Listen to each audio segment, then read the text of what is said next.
When Madeline notices, she growls and begins to change, but Toby manages to find her spear and uses it to knock her out. Then, he puts the plants in her mouth to keep her subdued and uses some vines to tie her up. Afterward, Toby runs to the house to grab the gasoline and prepare a torch that lights his way back to the lighthouse. He leaves the torch at the door to keep animals away, then goes upstairs to finally turn on the light while remembering the time his dad taught him how to start a car. While Madeline begins to stir, Toby waits for a boat, but seeing nobody is close, he decides to leave. When he makes his way down, the stairs break, causing Toby to fall and spill the gasoline all over the floor. It also makes him discover the special plant grows here as well. At that moment, the door closes on its own, and as soon as the rotating light is pointing in the opposite direction, demonic Madeline sneaks into the shadows to attack. Around 10 years ago, a priest traveled to an island in Malaysia with his daughter and wife on a mission to bring the word of God to the natives. At first they were very welcome and the island's inhabitants would go to the newly built church every day. However, soon the followers of the local gods became angry that a white man was trying to overwrite their beliefs, and shortly after weird symbols and masks began appearing around, the church was burned down.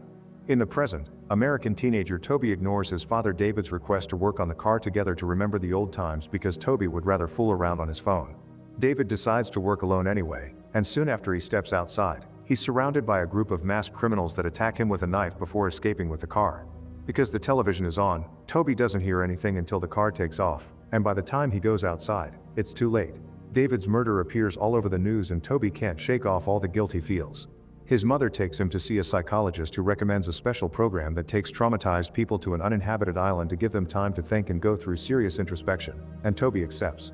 A few weeks later, Toby's on a boat to the island, throwing up because of seasickness. This makes him the perfect target for a prank in which he's hit by the sail and thrown into the water. After a whole day of sailing, Leader K explains each group member will be dropped on a different island, and they'll have to stay there for 3 days and 3 nights. They're given a sleeping bag, a tarp, a torchlight, some food, and a flare they must use in case of emergencies. The next morning, K drops Toby off and reminds him to be on the shore at the crack of dawn in 3 days. Seeing her leave reminds Toby of the night the police took his father's body, but then he forces himself to get started. He begins by making a very bad tent with the tarp while talking to himself to feel less lonely. Then he enters the jungle to pick up some wood. There are some coconuts on the ground that he tries to grab as well, but when he moves the vegetation away, he's shocked to find a dead monkey that reminds him of how he found David's body. He decides to return to his tent without the coconuts, only to discover another monkey has eaten half of his food. Then he tries to start a fire, but he fails and only manages to hurt his hand. Afterward, Toby walks into the water to see if he can catch some fish. He ends up accidentally stepping on some shells and hurting his foot, but at least he also finds some clams. His foot bleeds in the water and this blood reaches one of those mysterious masks at the bottom of the sea. Later, Toby uses his Swiss knife to open the clams and discovers it comes with a magnifying glass which allows him to finally start a fire. When night falls, Toby has the clams for dinner, but they make him feel sick. After throwing up, Toby walks into the jungle with the torch light to look for those coconuts in order to have a drink, but when he finally finds them, he hears someone running behind him among the trees. By shaking his torchlight around, Toby finally gets to see that the source of that noise is a creepy face behind a tree that suddenly runs off. Terrified, Toby runs back to his camp and lights the flare before he passes out as memories of his father's death flood his mind. During the night, the high tide takes most of Toby's things away. The next morning, Toby mysteriously wakes up resting against a tree, and there are already cut coconuts waiting for him. After having a good drink, Toby's shocked to notice there's a girl in the water, and when she tries to leave, he follows her. The girl suddenly turns around with a knife in hand, but it turns out she doesn't want to attack Toby. She's just following the sound of an animal trapped in one of her many traps. Madeline explains they can't stay there because it's dangerous, so Toby follows her after noticing exactly how deadly those traps are.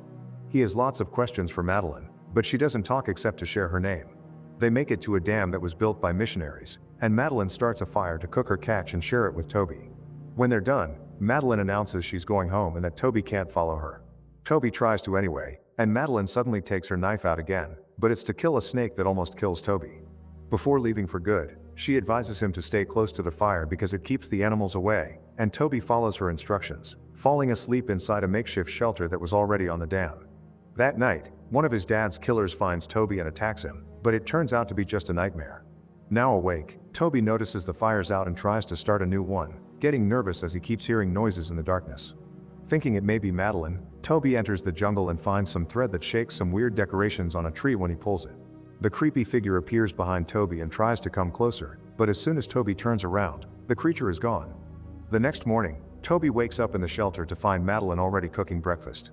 She notices the wound on his foot and takes him with her to find a special plant that will help with it. She also shares she's been on this island since she was a child and it's only her and her mother left because her dad died. When they find the plant, Madeline applies it to Toby's wound, explaining you can't eat it unless you want to fall asleep. When she puts a bit of it on Toby's lip to prove her point, Toby realizes his lips now numb. The teens spend the day together, and Madeline teaches Toby all she knows about surviving on the island, from fishing to making a shelter. In return, Toby tells her about things like high fives and the internet. When night falls, Madeline has to leave again, and Toby notices she's going in the direction of the tree with the weird decorations.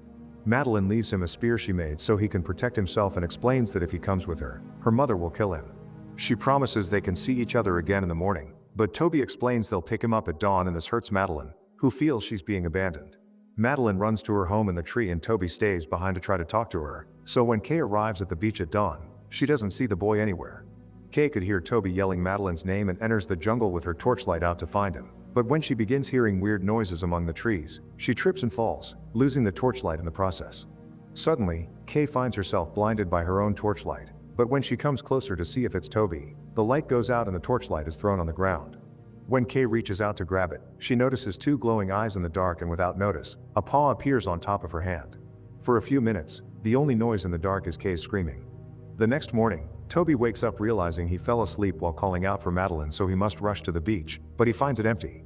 He sits to wait just in case anyway, and after a few hours, he notices a life buoy floating around.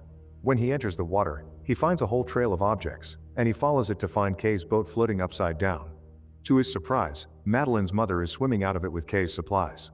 Once the woman is out of sight, Toby swims inside the boat to investigate and finds two flares inside a cabinet, but to his dismay, he finds also Kay's body behind a door.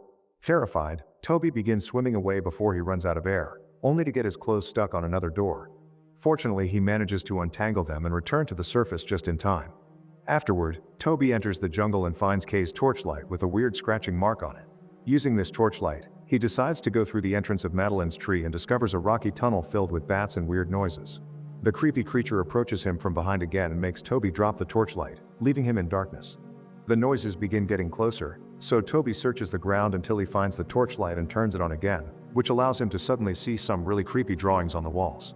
Moments later, Toby finds the end of the tunnel and comes out to find what is left of the old burned church. He also hears a goat bleating, and when he goes to check, he finds Madeline's mother killing it for food. Then he keeps looking around and finds the cabin where both women live. Inside, he finds Kay's empty bag, a box with 3 passports, and an old picture that indicates Madeline and her mother are the family that came with the priest all those years ago. There's also a can of gasoline, and most importantly Kay's radio, which Toby immediately uses to call for help. He only gets one hello from the other end before the line goes dead, and at that moment, Toby has to run and hide under the bed because Madeline and her mom are back. While the mother prepares a special concoction with the dumbing plant, she has an argument with Madeline because she thinks her daughter isn't ready to go out there. When Toby moves further under the bed not to be seen, he's shocked to find an extremely creepy mask and realizes this is the face of the creature that attacked him before. As soon as the mother leaves the room, Toby approaches Madeline, but Madeline reminds him this is dangerous and promises to meet him at the beach later. Toby makes his way back to the beach and uses everything he's learned to catch some fish and start a fire. While having lunch, he notices a light blinking on the other end of the island and he replies by starting an extra big fire that can be seen from a distance. In the evening, Toby's trying to sleep when he's suddenly startled by Madeline, who had thought Toby would be gone by now. He explains Kay's dead and that he thinks the mother killed her, causing Madeline to rest her head on Toby's leg and share the few things she remembers from her childhood. She used to be happy living with her family and playing with the local kids, but one day something happened, and she only remembers being in a corner crying while her mother, covered in blood, told her not to look. Madeline admits she sees terrible things at night and that her mother probably killed them all. Toby asks Madeline if she wants to run away with him because they'll probably send a new boat soon, and Madeline accepts, but she'll come back tomorrow to avoid her mother getting suspicious. The next morning, Toby wakes up when he hears a plane flying by, but by the time he runs after it, it's already gone. However, this run has allowed him to find an abandoned lighthouse that he proceeds to investigate. Unfortunately, the light isn't working, and when Toby checks out its inner workings, he remembers all the things David taught him about taking care of cars. This allows him to understand the light needs gasoline. Then Toby begins making his way back to the beach when he suddenly bumps into someone. It's Cameron, another one of the guys that signed up for the service. He was never picked up either, but he did find a rowboat, so he used it to try to find other people because his own island's definitely empty. Toby shares some food and tells him about his experience while making a new spear, which he uses to threaten Cameron when he points out that trusting a crazy pair of murderers is dumb.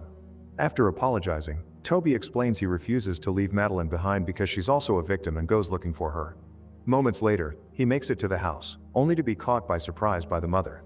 The woman takes the spear from Toby and lets him go to try to make him see reason, but Toby runs away.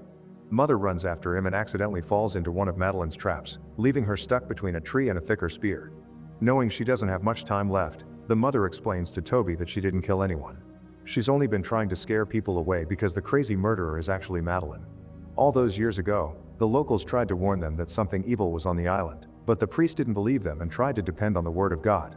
While he and his wife argued with the natives, Madeline took the chance to wander and approach the altar where the locals killed animals as an offering. This allowed the demon to use the child as his vessel in a ritual that matched the drawings Toby saw in the tunnel. It was Madeline that killed everyone in the church and burned it to the ground, only leaving her beloved mother alive. Mother then gives Toby the special plant in a bag to subdue Madeline and points out that she doesn't like the light when she's demonic. Before dying, Mother reminds Toby that Madeline shouldn't leave the island. Meanwhile, Cameron is waiting at the camp when he suddenly hears some weird noises. He enters the jungle to investigate and comes across a bunch of bones on the ground that distracts him from seeing the real danger. A demonic Madeline appears right next to him and drags him away through the trees to kill him. By the time Toby comes back, only Cameron's blood's left. A noise suddenly makes him turn around and he sees demonic Madeline coming closer with her mother's body. But she becomes human again when she realizes Toby's a friend. She demands to know what happened to her mother, and in order to keep her calm, Toby says he did it so they could be together. This makes Madeline happy and she kisses Toby, pushing him to the ground to get frisky. Toby loses the little bag with the special plant when he falls, thus he pretends to be into it to be able to recover it. When Madeline notices, she growls and begins to change, but Toby manages to find her spear and uses it to knock her out. Then, he puts the plants in her mouth to keep her subdued and uses some vines to tie her up. Afterward, Toby runs to the house to grab the gasoline and prepare a torch that lights his way back to the lighthouse. He leaves the torch at the door to keep animals away, then goes upstairs to finally turn on the light while remembering the time his dad taught him how to start a car. While Madeline begins to stir, Toby waits for a boat, but seeing nobody is close, he decides to leave. When he makes his way down, the stairs break, causing Toby to fall and spill the gasoline all over the floor. It also makes him discover the special plant grows here as well. At that moment, the door closes on its own, and as soon as the rotating light is pointing in the opposite direction, demonic Madeline sneaks into the shadows to attack. Toby manages to grab some of the plant before he's dragged away, but Madeline's too strong, and when he tries to use the plant on her, she turns his hands around to make the juice fall on his eyes instead. Madeline then jumps away when the light comes inside again, so Toby uses the chance to approach the sink and wash his face. Floating in the water, he finds a glass shard, and when Madeline has enough darkness to attack again, Toby uses the shard to keep her away. Toby begins considering using the torch as well, but when he approaches the door, he finds little Madeline crying. He worries about the child, but this is actually a trap, and the kid reveals her demonic face before returning to her adult form and jumping on Toby. A boat can be heard approaching the island, so Toby needs to think fast because Madeline's in the process of possessing him too. Toby manages to grab the shard again, and when Madeline grabs his wrist to stop him, Toby improvises by turning the glass enough to make the light reflect on it and burn Madeline's face, getting her to back away. Then Toby runs outside and grabs the torch to throw it at the gasoline, starting a fire. Madeline turns human again to try to be pitied, but Toby just closes the door before running away. As soon as he makes it to the beach, Toby notices the boat is following the direction of the lighthouse, so he gets in the water to go after it. Unfortunately, he isn't heard when he cries for help, and the noise allows demonic Madeline to sneak behind him and finally kill him. A few moments later, the rescuer leaves the island with Madeline aboard, believing her to be the person that turned on the lighthouse. As soon as the man is distracted, Madeline reveals she's still possessed and will cause more trouble in the city soon.